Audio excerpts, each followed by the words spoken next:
Hello! I thought I would do something a little bit different this week. I thought it was about time that I share with you my dance story, or just the experience that I had kind of growing up and how it shaped me into who I was. So let's jump in. Growing up, I was surrounded by boys all the time. I had a twin brother and an older brother who were very close in age to me. Well, clearly since he's my twin. My little sister is almost 7 years younger than me.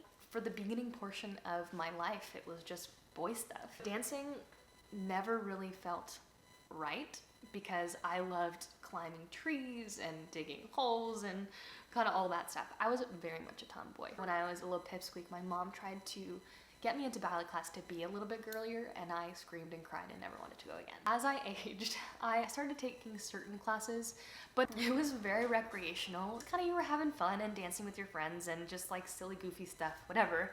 Nothing by any means was it classical ballet. I did that here and there and I was starting to enjoy it, but I always loved so many other things. I loved art, I loved sports, I loved school, and I just could never really figure out or focus on one thing. One of the most pivotal points for me though was when I was 12, almost 13, and one of my mom's best friends continued to tell my mom and to tell me that I needed to try classical ballet and I needed to go to this ballet school in Fort Lauderdale. My mom was like, yeah, I don't think Carolyn wants to do that. My mom's friend just continued to kind of be like, you'd be so good at this, you should really give it a go. With much contemplation, deliberation, and kind of discussions, I finally took a class. And I just remember being so in awe of the talent around me, so in awe of how terrible I was as a dancer. There was something within that class that was liberating. I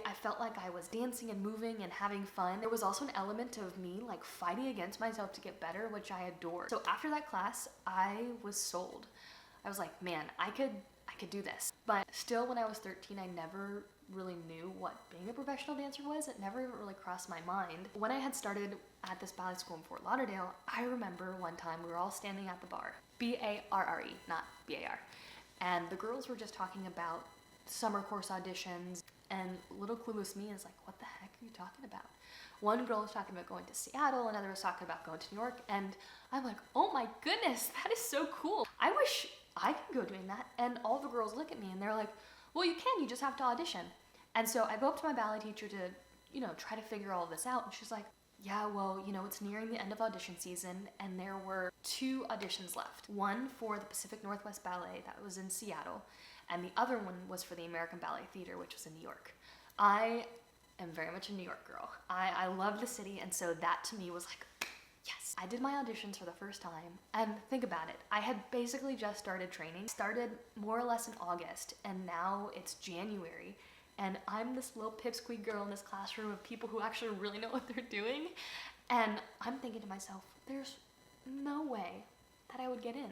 Long story short, I got accepted into both programs, which was a dream come true.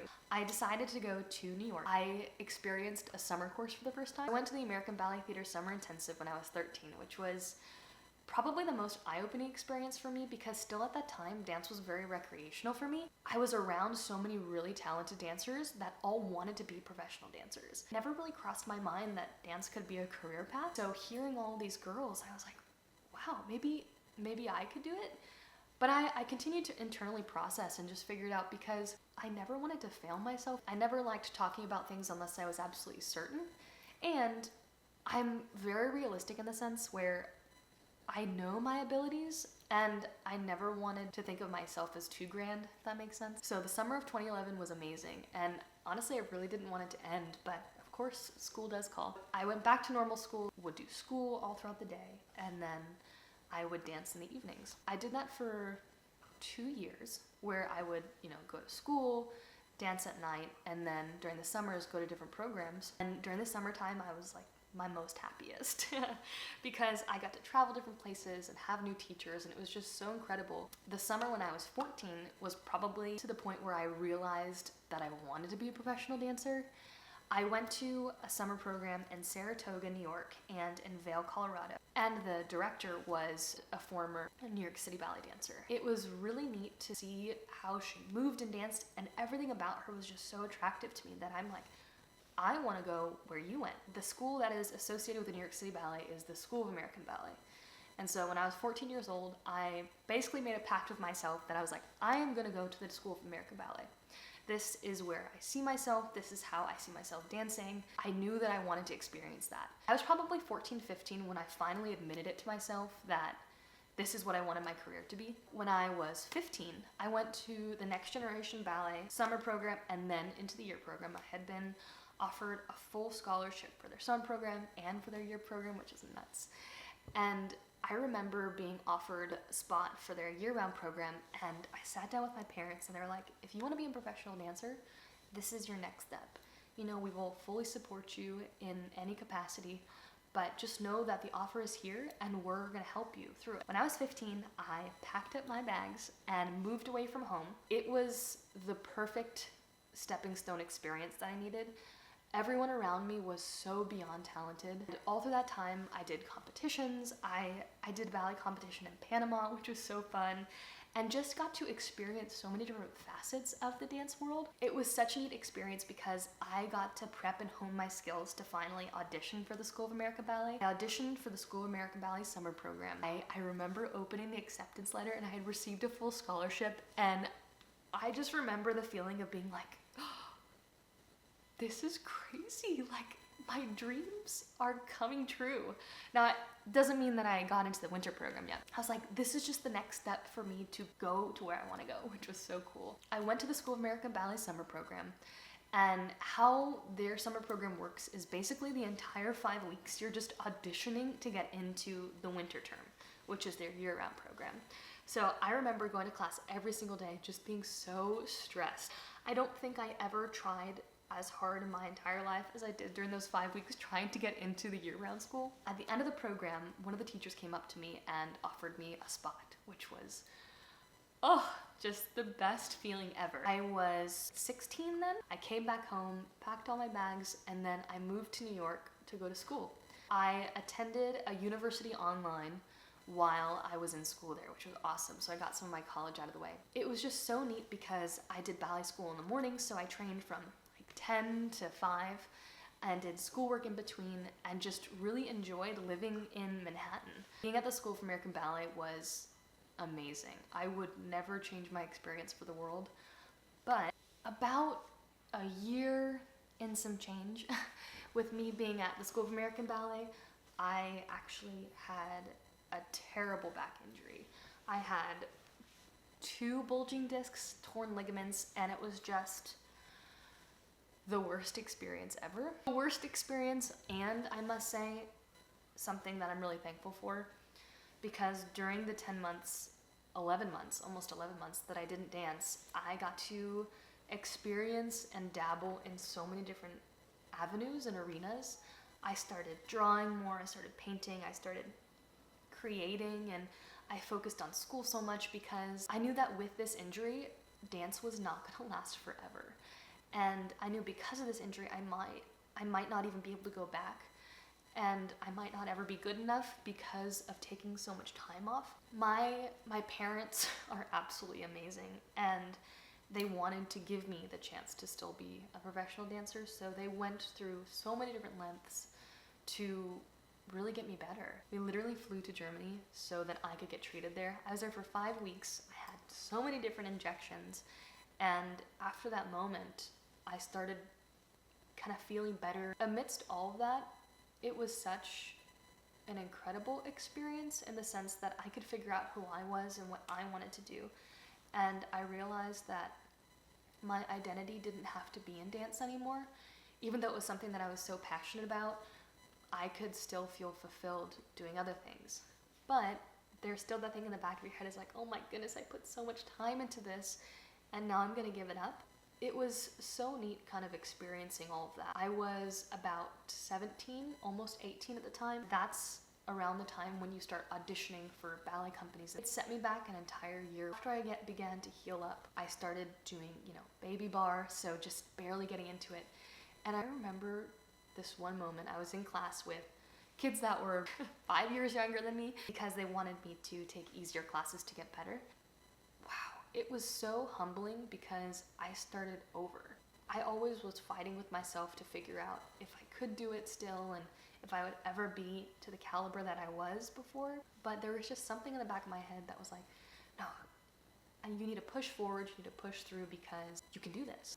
At 18, I was fully back dancing, which was so crazy. I decided to stay at the School of American Ballet for 1 more year just to kind of finish out my training and then audition for companies. So at age 19 is when I started auditioning for ballet companies. That is one of the most pivotal moments in your dancing career because it determines so much. You know, either it doesn't work out and you don't get a job, or you move forward and you actually start your professional career, which is so cool. I am a very tall girl. I'm almost 5'10". Being a tall ballet dancer is so beautiful, but at the same time, there's a lot of limitations to it. A, I find it a little bit harder to move because you have so many different extremities. But B, it's actually really difficult to find a ballet company that will take really tall dancers because it means that the guys have to be that much taller to partner you. I already knew going into audition season that there was very select places that I could even potentially audition for. I auditioned for a variety of companies and really no luck. There was some interest at a couple different places, but nothing I was super crazy interested in. It was the last audition of the season, and the Los Angeles Ballet artistic directors came and watched class, and then after that I ended up doing the open audition. It was the craziest experience. It was a fairly large class, and how auditions work is there's, hundreds of dancers. You all have a number on, and as the class progresses, people get cut. There was a cut midway through bar, so about half the dancers were booted out. As the class progressed, the numbers were just slowly and slowly dwindling till I believe there was 6 of us left. At the end of class, the artistic directors came up to me and they had offered me a core contract. I was just speechless because this was my last chance to do it. I remember finally getting that email of confirmation of the contract and just crying. It was such an incredible moment because I knew I did it. I was, so thankful that all of the injuries, all of the negative experiences, all of the pushing, all the driving, all the sweat, all the tears, it all came together for this moment of me being paid to dance. I wrapped up school in New York. In the process of finalizing school there, I really began drawing again. During that time, I put together a correction book. It was basically illustrations of corrections that one of my teachers would say all the time. So as a gift at the end of the year, I provided her with this book. It was done so haphazardly. I did all of the original drawings, so everything was pen to paper, and then I would scan drawings, and then I created a digital book, and then I had it printed out afterwards.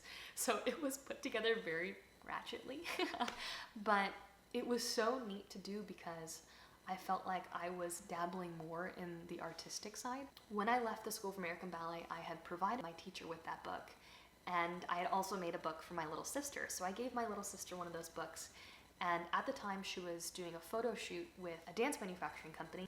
Long story short, the CEO and COO of the company saw this book that I made. They called and asked if they could have a lunch meeting while I was in town in Florida before moving out to Los Angeles. I met with them, and it was so neat because they saw a lot of my potential and drive, and they hired me to be kind of on their graphics team, do social media and stuff. It was such an amazing thing to do. So I started working for this dance manufacturing company while I was just starting my career as a professional dancer. I would get work done in the mornings, in between breaks, and then I would dance and rehearse. It was just one of the most incredible things.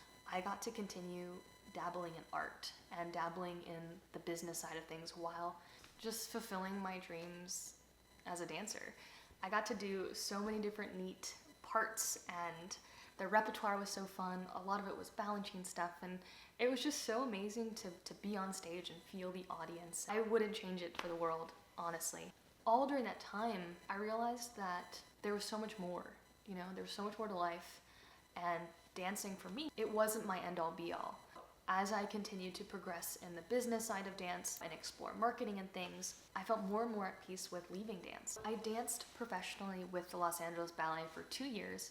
I had my contract renewed for the 3rd year, but all amidst that, Jeremy and I were dating, and we had were talking about marriage and so much of that stuff. And so I actually had signed my contract for the third year, but then Jeremy had booked Julie and the Phantoms. I knew where I was at with my dancing career. I had felt fulfilled in what I had done, and I knew that there was more to life for me. The experiences that I had in LA were amazing and exactly what I needed and wanted, but it was time to move on. We sat down and we knew that he was going to be in Vancouver for basically half the year. It was just so silly for me to continue dancing in Los Angeles when he wasn't there. I reached out to my artistic directors and they were very gracious, and I had to make my contract null and void, and I ended up moving down to South Florida for a little bit in the interim period of time with figuring out where Jeremy and I were before we got married and stuff. All during that time, I was so thankful for the job I had with the dance manufacturing company, because everything revolving around the job was dance. It was thankfully a very smooth transition with retiring from dancing and moving more so in the business side of things. That leads me to last year. I had retired about a year ago, which is crazy. I focused so much on this job with this dance manufacturing company. It was such a great transition. I traveled so much before COVID, of course, and was really able to hone my skills as a business development and marketing analyst and designer and just so many different facets of marketing. All during the heat of COVID, I was working for this dance manufacturing company. And honestly, so many blessings came our way where I did a lot of freelance work for design along with working for another company. And I just felt a couple of months ago that I wanted to completely be my own boss. I wanted to set my hours. I wanted to be in charge of what went out. So with talking with Jeremy, I decided that I was going to leave my job with the dance manufacturing company and continue to pursue creative outlets. Because of that move, we were able to do the merch drops. We're working on more stuff, which is so awesome. And now I'm doing YouTube, which is super cool, and just exploring so many different creative avenues. It's been such a neat experience, and I think that dance has played an enormous part in my life. It's shaped who I am, it has shaped my drive. It allowed me to meet my husband, and I would never change the experiences, the good, the bad, the ugly, as to where I am now. I'm excited for this next chapter of life. I'm excited for you to see this next chapter of life. I hope you enjoyed me telling my story about dancing, and if you guys have any further questions about it, I would love to divulge even more, and I hope you liked it. Let me know in the comments. Thanks so much for watching.